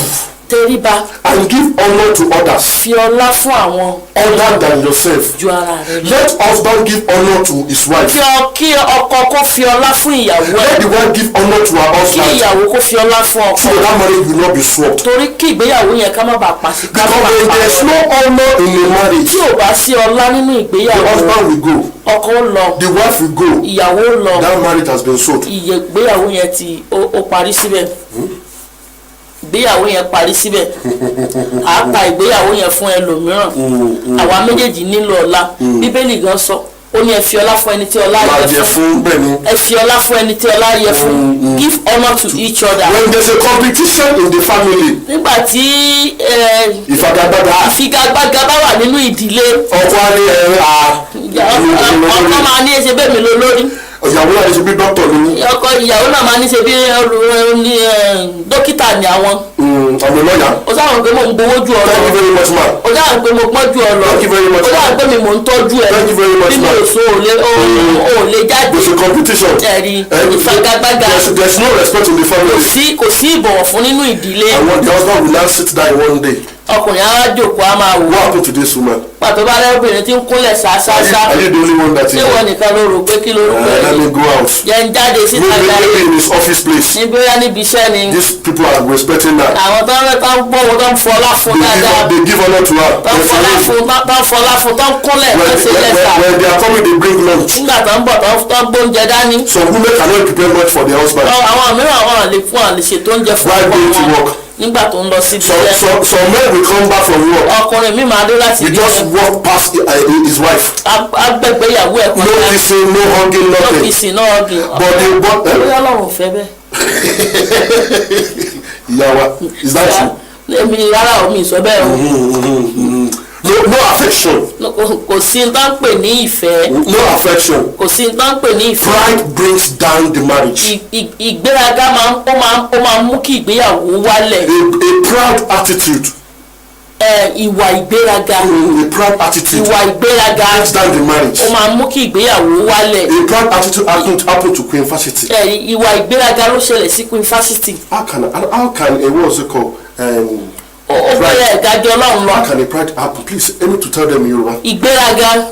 ìgbéraga ni wọ́n ń síwájú ìparun ẹ bá di ẹni tí ó parun bẹ́ẹ̀ ṣe kéjì kárùn ni gbọ́kọ̀ àwọn tó bá ní ìgbéraga gbogbo ènìyàn ni ó rí bíntín lójú wọn ọkọ ò ní dámọ̀ nǹkan kan bí ó ṣe ọkọ náà ni àwọn fámìlì ìyàwó ò ní dámọ̀ nǹkan kan gbogbo tó bá ṣe ní ó ráìtì jù àwọn onígbéraga ènìyàn they always know better than any other person tẹ́ bá rẹ̀ tó nígbéraga ènìyàn nínú ìrìn ẹ̀ gan nínú ọ̀rọ̀ ẹnu ẹ̀ gan lẹ́ẹ̀tì mọ̀ bó bá rẹ̀rìn gan ìwò tẹ́lómi tẹ́ bá rẹ̀ tó nígbéraga ẹ̀yẹn yóò wòyàn bíntín báyìí ìgbéraga ní síwájú ìparun àwọn onígbéraga ènìyàn kò sí tí máa ń jọ wọ́n lójú wọn iná ní nǹkan kan ẹ̀rí ẹ̀yẹ gan-an ká máa sọ pé Ọlọ́run bá a ní kẹ́ni tí wọ́n ní pé òkè lálá tó lo òkè ilẹ̀ ní bọ̀ wọ́n níbẹ̀rù ènìyàn torí pé ó kún fún ìgbéraga ẹ̀ ló dẹ̀ báyé Fásitì jẹ́ ìgbéraga ẹ̀ ló lé èṣù ló lé sọ̀kalẹ̀ kúrò lọ́run nígbà tó fẹ́ gbé ìtẹ́ ìgajù Ọlọ́run lọ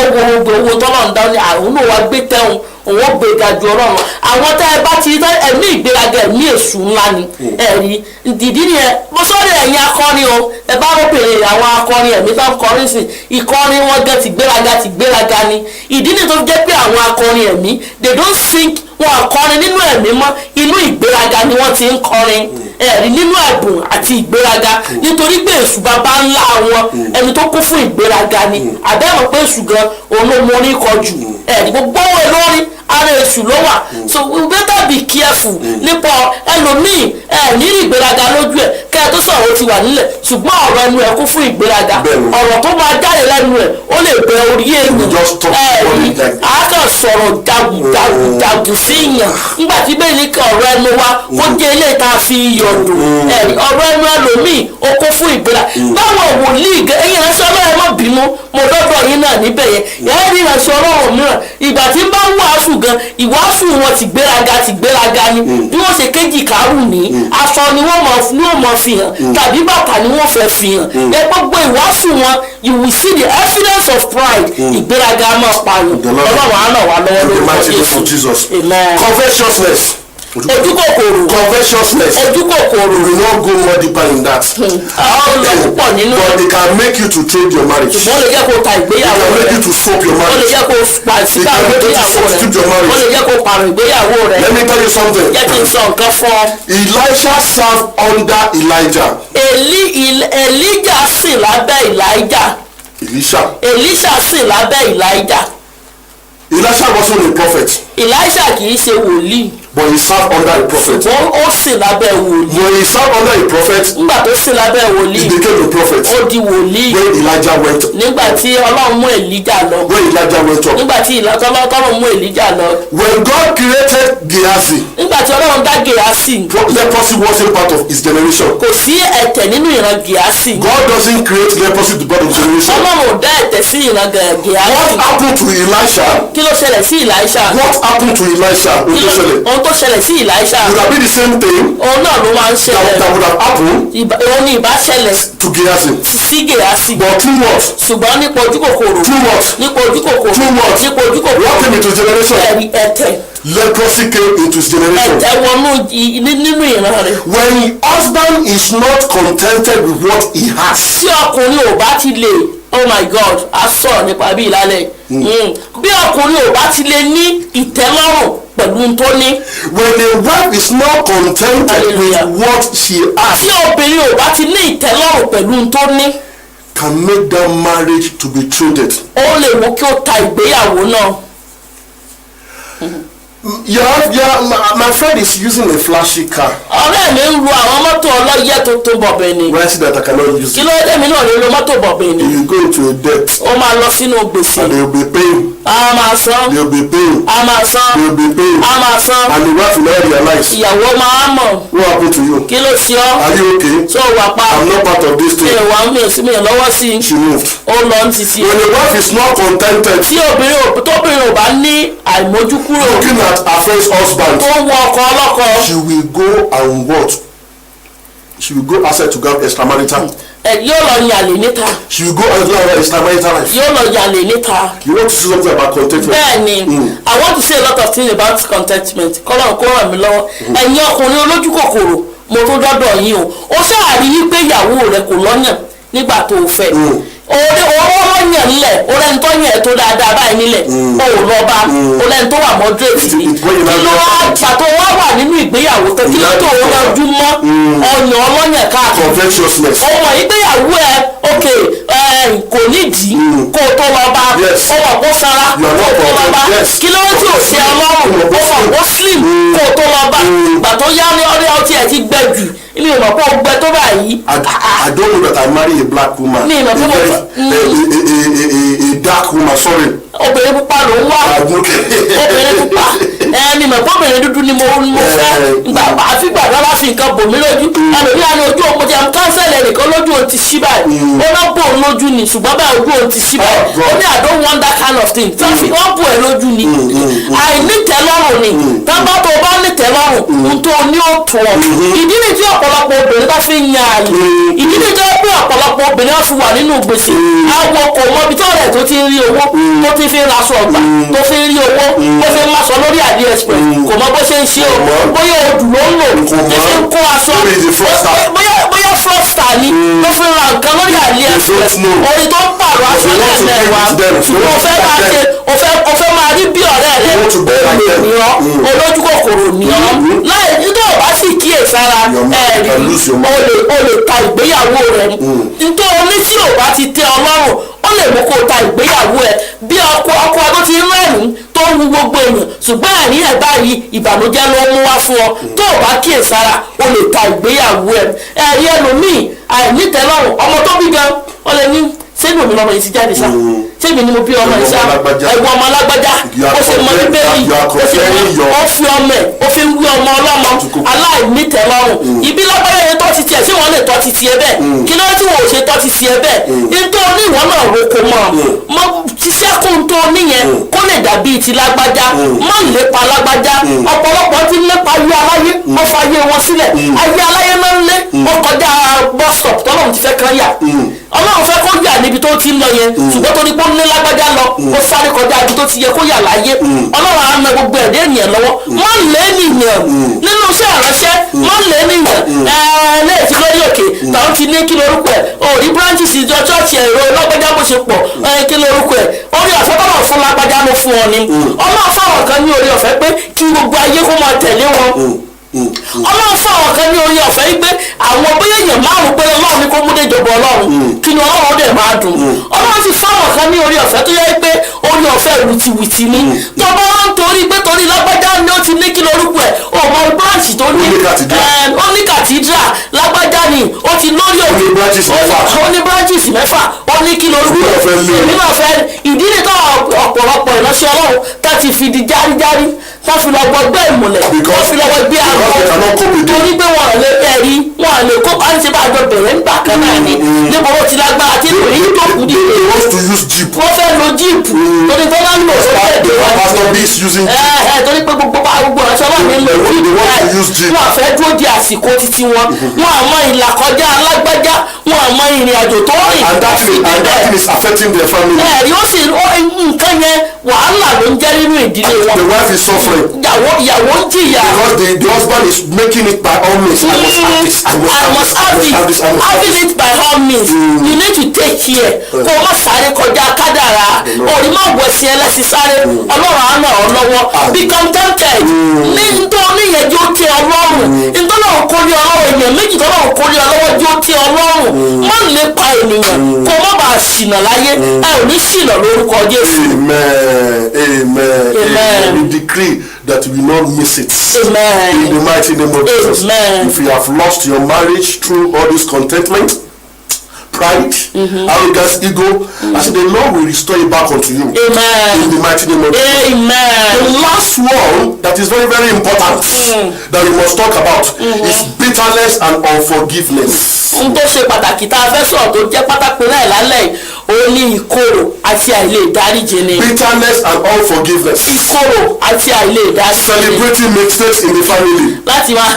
láti lè máa celebrate àṣìṣe nínú ìdílé. Celebrating mistakes in the family. láti lè máa celebrate àṣìṣe nínú ìdílé. So wife will say, ọkùnrin kan máa ní yé. I remember last 3 years. mo rántí ọdún bíi mẹ́ta sẹ́yìn. You cheated on me. ó yàn mí jẹ obìnrin kan lò pọ̀. She never forget. kò gbàgbé nǹkan She celebrates me yearly. ó celebrate ẹ̀ lọ́sọ̀ọ́. Some men will say, àwọn ọkùnrin kan máa ní. that is what you did 2 years ago. kó o lè ṣe lọ́dún méjì sẹ́yìn. You embezzle my money. okòwò You give it to all your ó parents. gbé fún gbogbo àwọn ọ̀rẹ́ rẹ̀ ó fún àwọn family rẹ̀. Celebrating the mistakes. ó celebrate They àṣìṣe. never forgive each wọn other. àgbàgbọ́n àfidáríjì ara wọn. When you die, nígbà tó o bá kú the wife will move on. ìyàwó á tẹ̀síwájú. When you die, tó o bá kú the wife will move on. ìyàwó máa Because tẹ̀síwájú. bitterness kill. torí pé ìkorò máa ń pààyàn. It causes high blood pressure. ó máa ń fa ẹ̀jẹ̀ ríru. It causes high blood pressure. ó máa ń fa ẹ̀jẹ̀ ríru. Depression. ó máa ń fa depression. You'll be depressed. wàá wà depressed. You'll be depressed. wàá wà depressed. And something will not happen.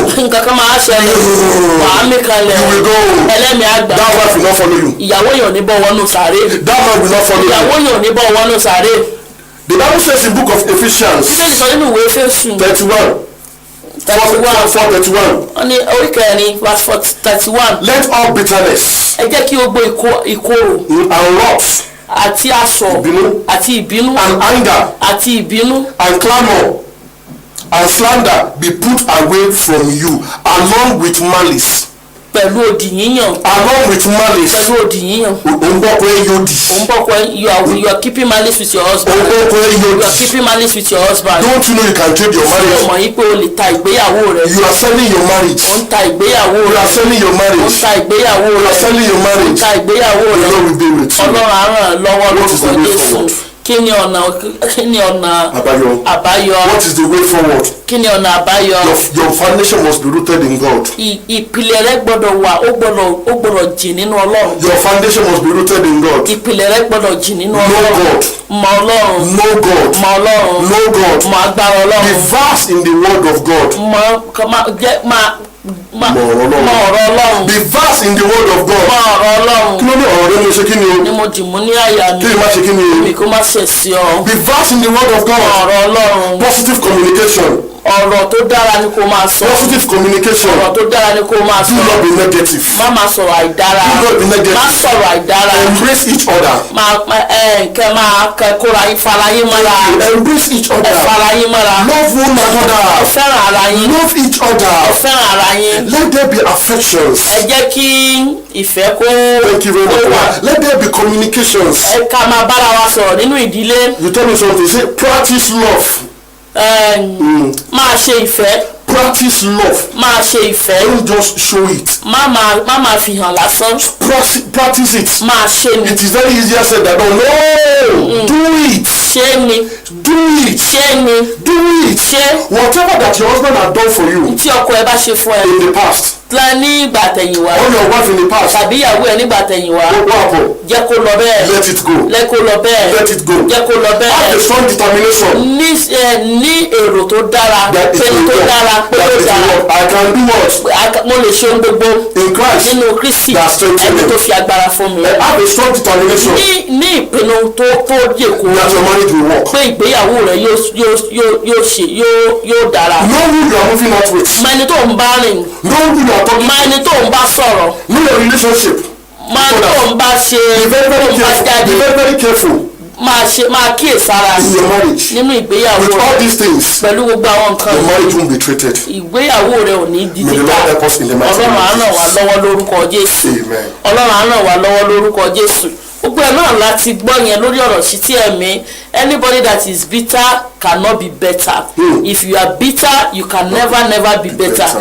Any life tí ìkorò bá ti ń jáde dúdùn ò lè jáde níbẹ̀. So don't be bitter, leave the past behind you and face the kọjú síwájú, face the future and leave the past. Let your past, let it be behind you. Forgive each other in your marriage and the Lord will bless you. Be rooted in the word of God. Má tilẹ̀kùn ẹnu rẹ púpọ̀ jù. Your secret is your power. I've been saying is the only weapon, is your weapon. Àṣírí rẹ ni agbára rẹ. The only àṣírí tó ní nínú ìgbéyàwó rẹ ẹ̀rí, keep it to yourself. Ẹ̀rí wọ́n ní ntá bá sọ síta ntẹ́yà bá sọ sí ọ́ni ntẹ́yà bá lọ síta ni wọ́n máa ń ṣiṣẹ́ lé lórí ntọ́ bá tiẹ̀ wà nínú ẹ̀wọ̀n lè ṣiṣẹ́ lé lórí ọlọ́run nìkan lọ́ba arínúròde mọ̀ràn. Keep your secret to yourself. Ọlọ́run á ràn wá lọ́wọ́. Àwọn ọ̀nà tá a fi ní ta ìgbéyàwó wa tàbí pààrọ̀ ìgbéyàwó wa ni ẹ rí i pé ìgbéyàwó ohun èlò ẹlẹgẹ́ ni. It's something that you have to be treated with care. It's something that you need to be treated with all what you have. Gbogbo tó bá ní kó fi dáàbò bo ìgbéyàwó rẹ ni Ọlọ́run á ràn ọ́ lọ́wọ́. Tí ìgbéyàwó rẹ tí ò bá wọ́ọ̀kì láyé wọn ń gbéyàwó lọ́rùn ìgbéyàwó ọ̀dọ́ àgùntàn nìkan ló kù àti déjọba ọ̀run gan yóò di wàhálà. Ẹ̀yin ìránṣẹ́ Ọlọ́run mo tún dọ́dọ̀ yín, if your marriage, if it is not really rooted in love and it is not something to write about, tí ò sí ní tá a lè kọ́ tó yẹ pé ṣé Ọlọ́run nìkan lẹ́ ń ṣe tẹ́ fi ìdílé yín tẹ́ fi wọ́n sílẹ̀ tí ẹ̀ náà ní ìdílé yín tẹ́ ní ẹ sábà pé sí Olúwa la gbàgbá sí Olúwa ni iṣẹ́ Olúwa la jọ ń ṣe ni Ọlọ́run ó béèrè bẹ́ẹ̀ ṣe ṣètò ìdílé yín. Torí iṣẹ́ ìránṣẹ́ àkọ́kọ́ tọ́lọ́run kọ́kọ́ gbélélẹ̀ òun ni ìdílé, lẹ́yìn ẹ̀ ni ìjọ Ọlọ́run. So ẹ tún ìdílé yín ṣe kẹ̀sì tún ìjọ Ọlọ́run ṣe. Nígbà tẹ́ bá tún méjèèjì ṣe tẹ́ tún ìdílé ṣe ìjọ Ọlọ́run yóò wà ní pípé ogbó máa lọ déédéé. Ọlọ́run á ràn wá lọ́wọ́ lórúkọ Jésù. Ẹ jọ ká tó parí lórí ọ̀rọ̀ sí ti ẹ̀mí lálẹ́ yìí pẹ̀lú gbogbo tó ń ṣẹlẹ̀ mo fẹ́ kí gbogbo ẹ̀yin ọmọ Ọlọ́run gbogbo ẹ̀yin tẹ́ wà nínú ìdílé ẹ jẹ́ ká jọ gbọ́ àdúrà sókè fún orílẹ̀-èdè wa Nàìjíríà. Enough is enough lórílẹ̀-èdè wa Nàìjíríà. Enough is enough. Ẹ̀rí àti ń gbúrò ogun tipẹ́tipẹ́ ṣùgbọ́n torí àdúrà àwọn ọmọ Ọlọ́run bá wa ń tì dànù. Gbogbo ẹja jọ gbàdúrà fún orílẹ̀-èdè wa bẹ́ẹ̀ ni gbàdúrà fún àlàáfíà Jerusalem àwọn tó ń fẹ́ yóò ṣe rere. If you can pray for our nation Nigeria. Gbogbo bí tẹ́ bá wà lórí igun mẹ́rẹ̀ẹ̀rin àgbà ńlá ayé àti kúrò nípa ọ̀rọ̀ ìdílé báyìí ṣùgbọ́n ẹja gbàdúrà Amẹ́ríkà ló ti ń gbọ́ mi ni gbogbo bí tó bá wà yẹn wò àti pọ́nrọ jẹ́ níbẹ̀ ibi tó ti sọ̀ wá lórílẹ̀-èdè Nàìjíríà ìlú gbogbo wa ni ẹja jọ gbàdúrà wípé Nàìjíríà a ò gbọdọ̀ rogun lórílẹ̀-èdè wa. Ẹ wo kíní tó dùgbẹ̀dùgbẹ̀ tó ń já lókè tó bá lè jábọ́ gbogbo ènìyàn ni ó fara gbà ṣùgbọ́n ẹ jọ gbé wàdúrà sókè yẹn torí àwọn àyànfẹ́ gbogbo ẹni tó bá pilẹ̀ ogun lórílẹ̀-èdè Nàìjíríà kọ́ọ̀ kó palẹ̀ wọn mọ́ lórúkọ Jésù kọ́ọ̀ kó palẹ̀ wọn mọ́ lórúkọ Jésù ẹgbẹ́ gbàdúrà yẹn ẹ rí kí lórúkọ Fáráò ó pilẹ̀ ogun pẹ̀lú Íjíbítì pẹ̀lú Ísírẹ́lì ṣùgbọ́n ẹ̀rí gbogbo ìpinnu ó sì gbé sínú òkun pupa ẹjẹ́ ìjọ sọ fún Ọlọ́run Gòláyàtì ó dìde ogun ṣùgbọ́n ẹ̀mí rẹ̀ lọ sí ó di oúnjẹ fún ẹyẹ ojú ọ̀run gbogbo ẹni dìde ogun lórílẹ̀‐èdè Nàìjíríà gbogbo ẹni dìde ogun kọ́nà kó fi ẹ̀gbẹ́ wọn ṣètùtù orílẹ̀‐èdè wa lórúkọ Jésù enough is enough Ọlọ́run kó palẹ̀ wọn mọ́ lórúkọ Jésù Ọlọ́run kó palẹ̀ wọn mọ́ lórúkọ Jésù nítorí àwọn ọmọ náà ẹ̀rí ó ti pọ̀ jù ẹ̀jẹ̀ àwọn àyànfẹ́ kéré wa ní ó ti dé orí ìtẹ́ lọ́dọ̀ Ọlọ́run ẹ̀rí ó wọnú church wá ṣàyàn wá ṣàwọn bí ẹni tó ń ṣa ẹran wọ́n wọnú church àwọn tí church pa wọ́n wọnú ilé ẹ̀rí mo ti ò fẹ́ máa dárúkọ wọn sí àwọn kí wọ́n pè wọ́n àwọn Fúlàní ẹ̀rí ẹjẹ́ jọ sọ fún Ọlọ́run lọ dá wọn dúró lórúkọ Jésù Ọlọ́run kò nogun ẹ̀yìn tì wọ́n lórúkọ Jésù Ọlọ́run kò nogun ẹ̀yìn tì wọ́n lórúkọ Jésù ọ̀rọ̀ orílẹ̀-èdè wa Nàìjíríà Ọlọ́run kò dá sí lórúkọ Jésù Olúwa kò dá sí lónìí lórúkọ Jésù gbogbo ìpínlẹ̀ òkùnkùn gbogbo èròǹgbà ogun lórúkọ Jésù lórílẹ̀-èdè Nàìjíríà Ọlọ́run kò parẹ́ lórúkọ Jésù gbogbo ìjókòó ogun gbogbo bí wọ́n ti ń jókòó ogun lórí gbọ́dọ̀ ní orílẹ̀-èdè Nàìjíríà àgbàdúrà bí ọmọ Ọlọ́run àgbàdúrà gẹ́gẹ́ bí ìdílé mo fọwọ́ mi sọ́wọ́ pẹ̀lú gbogbo ìdílé lórílẹ̀-èdè Nàìjíríà lónìí mo fọ́ gbogbo ọ̀sán tó ń pè tí ogun lórí gbogbo àwọn ọmọ ọlọ́run lórílẹ̀-èdè wa lórúkọ Jésù. Ọlọ́run tó fogun ẹ̀yìn jà wọ́n, ọlọ́run tó fogun ẹ̀yìn jà wọ́n, ọlọ́run tó fogun ẹ̀yìn jà wọ́n, ọlọ́run tó fogun ẹ̀yìn jà wọ́n.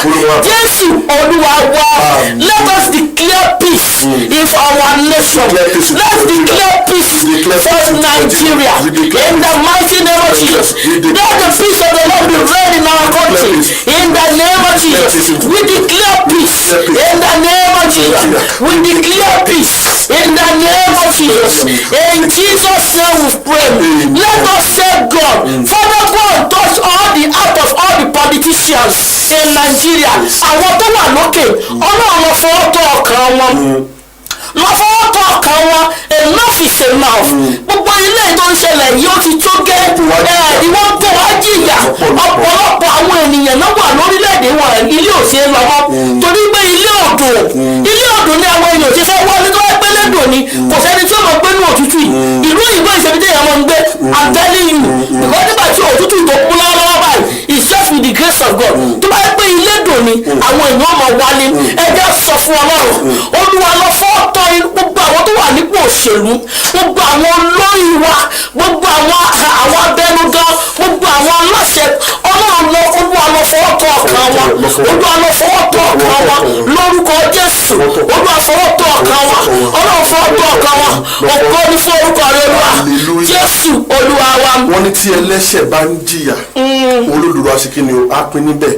If it is our sin that is bringing all these things upon Nigeria, oh Lord, come and forgive us, oh Lord. Amen. In the mighty name of Jesus. Amen. Enough is enough. Yes, Lord. Wherever all these things are coming from, oh Lord, go and put an end to it. Amen. In the mighty name of Jesus. Amen. Nigeria receive peace. Amen. In the mighty name of Jesus. Amen. Nigeria receive peace. Amen. In the mighty name of Jesus. Amen. Nigeria receive peace. Amen. Because of the elect. Yes, Lord. Because of the chosen ones. Yes, Lord. Because of the beloved. Yes, Lord. I say receive peace.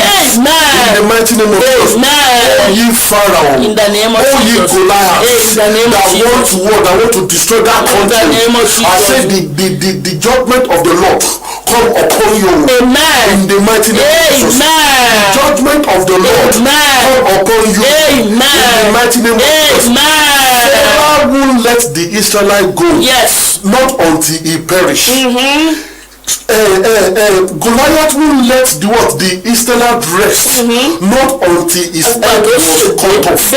I say whoever in the name of whoever that is behind all this problem, all these troubles, all this chaos in Nigeria, as Pharaoh perish, you shall perish. Amen. As Pharaoh perish, I say you shall perish. In the mighty name of Jesus. As Goliath perish, I pray that you will perish. In the mighty name of Jesus. God, look down upon that country.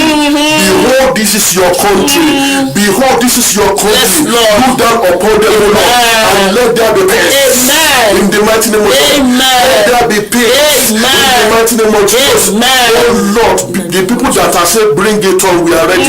Bring it on, we can do it, O Lord. Go and change the lives. Go and change the lives. They asked Balaam to go and curse. That was the word. That was the message given unto Balaam to go and curse. But yes, the man was ready.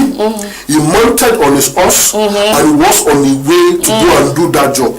But what happened? You turn what they curse into something, into blessing. But wherever that they have proposed in their heart to come and cause a civil war in Nigeria, go and speak to them. In the mighty name of Jesus. It says the heart of the king is in the Lord's hand. You have the heart of everybody in the hand. I say wherever they are plotting all this code to make a Nigeria another desert, another desolated place, go and speak to them. Let me tell you something, when there is war, the end is not palatable. When there's civil war, the end is never been palatable because some people will go along with it. Oh Lord, because of the elect, oh Lord, I say go and speak to those people in the mighty name of Jesus. Let there be changing of the hearts in the mighty name of Jesus. God destroyed the plan of Ahithophel over David. The plan of Ahithophel over that country, in the name of Jesus, let it be destroyed. In the mighty name of Jesus, let it be destroyed. In the mighty name of Jesus, command peace to that country. Let people begin to rejoice. The government that will make people to prosper, in the name of the government that will make people to celebrate, bring them upon them. In the mighty name of Jesus, bring them upon them. In the mighty name of Jesus, that smile in that country. Thank you, Heavenly Father. Thank you, Jesus Christ. In Jesus' mighty name we pray. Amen. In Jesus' name. Hallelujah. We celebrate everybody. Don't join the Lord will bless you. The Lord will bless you in Jesus' name. Please, can you please share this program with your friends. Tag somebody. Tag it into a group. About share sorry our group because our monthly Facebook we share program bí ọba ṣe fẹ́ lọ ṣùgbọ́n tá a bá bá wa share ẹ lè ránṣẹ́ lọ́wọ́ láti jẹ́ kó rìn jìnnà láti ṣe àwọn ayé láti ṣe ọ̀pọ̀lọpọ̀ ìdílé lóore. The Lord will bless you. Please invite your friend, tag it to your friend, let it be on your wall, and the Lord will bless you all in Jesus' name. Amen. It is well with you. Thank you for joining us. We celebrate you.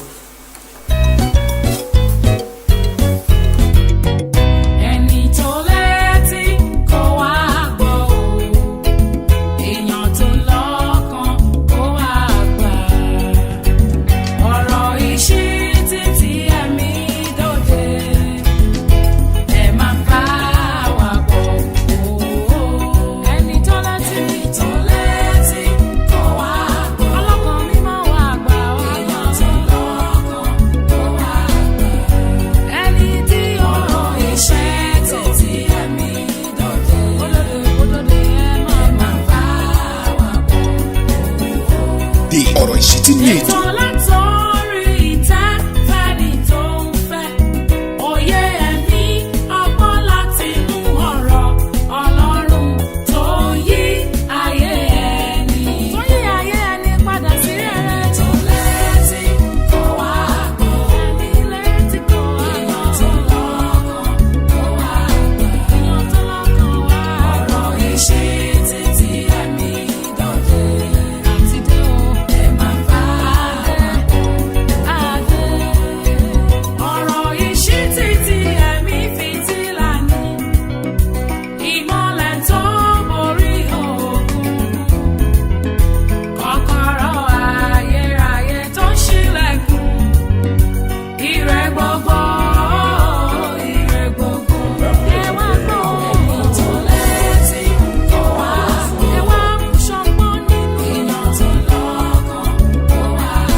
Very wonderful program.